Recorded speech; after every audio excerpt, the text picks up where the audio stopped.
Okay, welcome back. So today I'm going to be going over the character that actually featured at the start of this and all of my Everything FL videos.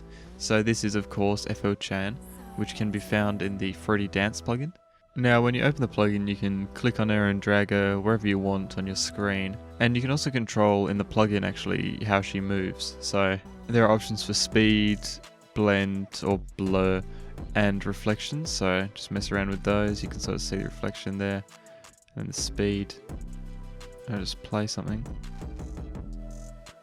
and you can sort of see that it's blurry, now it's not blurry, and then it is blurry.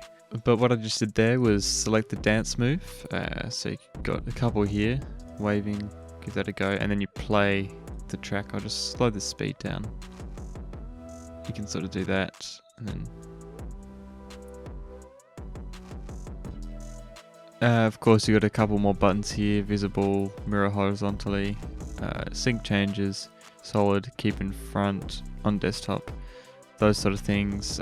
If you want it to be on all of your Windows, or I guess Mac now as well, applications, you can select keep on desktop or on desktop, and when you close FL when you minimize FL, my bad, it'll still be there. So you can play with that how you wish. Other than that, thanks for watching. Hope you enjoyed. Make sure to like, subscribe, and I'll catch you later.